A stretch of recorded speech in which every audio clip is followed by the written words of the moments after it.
Hello friends, আমি আশিস। শুরু করছি আজকের প্রথম ভিডিও। তো এখন আমরা কথা বলবো খাদানের কিছু এক্সক্লুসিভ আপডেট নিয়ে। খুব ছোট ছোট অল্পই আপডেট রয়েছে এক্সক্লুসিভলি, তো সেগুলো নিয়ে আপনাদের শেয়ার করব। তো কাস্টিং নিয়ে একটা বড় আপডেট ভেতর থেকে শোনা যাচ্ছে, যেটা হচ্ছে যেখানে আমরা যিশু সেনগুপ্তকে দেখতে পাচ্ছি। খাদানের যে রোলটা তিনি তাকে অ্যাপ্রোচ করা হয়েছে বা তিনি যে রোলটা প্লে করতে চলেছেন, সেই রোলটা নাকি দেব নাকি প্রথমে চঞ্চল চৌধুরীকে কাস্ট করেছিলেন এবং কথাবার্তা অলমোস্ট পাকা হয়ে গিয়েছিল, ডেট ফেট সব লক হয়ে গিয়েছিল, কিন্তু কোনো কারণবশত প্রোডাকশন প্রবলেমের জন্য সেটা হয়ে ওঠেনি। মানে খাদানটা সেই সময় থেকে পিছনে চলে যায়, যেই কারণে আপনারা দেখবেন যে খাদান নিয়ে অনেক দিন আগে থেকেই শোনা যাচ্ছে যে দেব একটা কোল মাফিয়া নিয়ে কোনো একটা সিনেমা করতে চলেছে, কিন্তু তার কোনো আপডেট আসছিল না। আপডেটটা বা অ্যানাউন্সমেন্টটা অনেকটা দেরি করে এসছে এবং যখন এসছে তখন আর চঞ্চল চৌধুরীর ডেট পাওয়া যায়নি। তো সেই কারণে সমস্যা হয়েছে। তো যিশু সেনগুপ্তকে সেই জায়গাটায় কাস্টিং করা হয়েছে। তো ভিলেন হিসাবে আমরা বুঝতেই পারছি চঞ্চল চৌধুরীকে দেব চেয়েছিলেন। তবে যিশু সেনগুপ্ত যথেষ্ট ভালো, কারণ তিনি সাউথে দেখিয়ে দিয়েছেন যে কী লেভেলের তিনি কাজ করতে পারেন, তার অ্যাক্টিংয়ের লেভেল এবং কমার্শিয়াল সিনেমায় তিনি কীভাবে সাকসেস পেতে পারেন। তো সেও একজন খুব ভালো অ্যাক্টর। তো গুড রিপ্লেসমেন্ট আমি বলব। আরেকটা যে আপডেট পাওয়া গিয়েছে সেটা হচ্ছে বনি সেনগুপ্তর আপডেটটা।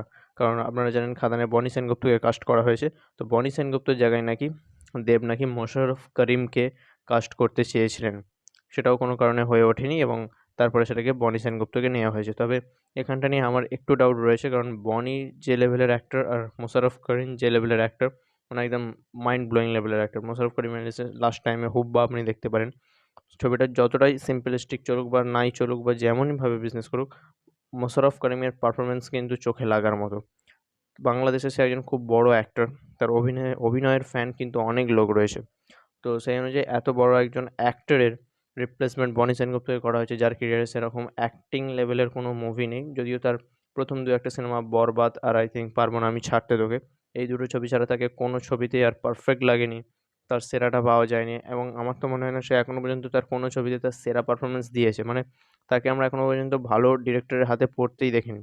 সেই কারণে হয়তো সে তার ভালো পারফরম্যান্সটা দিতে পারেনি। তো দেখা যাক সুজিত রিনো তার থেকে তার সেরা পারফরম্যান্সটা বার করে আনতে পারে কিনা। এবং দেব যখন থেকে কাস্ট করেছে নিশ্চয়ই আগে পিছে কিছু অনেক ভেবেছে এবং তাকে কিভাবে করা যায় বা তার তার থেকে ভেতর থেকে তার সেরাটা কিভাবে আনা যায় সেটা অবশ্যই সবাই ট্রাই করবে। তো এরকম একটা আপডেট ভেতর থেকে পাওয়া গিয়েছে কাস্টিং সম্পর্কে। তবে যিশু সেনগুপ্ত যথেষ্ট স্ট্রংগেস্ট ভিলেন হতে চলেছে আমরা জানি, কারণ সাউথে তার একটা আলাদা জনপ্রিয়তা বা খ্যাতি হয়ে গিয়েছে ভিলেন হিসেবে। এবং বনি সেনগুপ্তকেও আমরা আশা করছি একদম অন্যভাবে অন্য রূপে খাদান সিনেমায় পাবো। তো এখনের জন্য এইটুকুনি। চ্যানেলে নতুন হলে চ্যানেলটিকে সাবস্ক্রাইব করুন, ভিডিও ভালো লাগলে লাইক করুন। দেখা হচ্ছে পরের ভিডিওতে।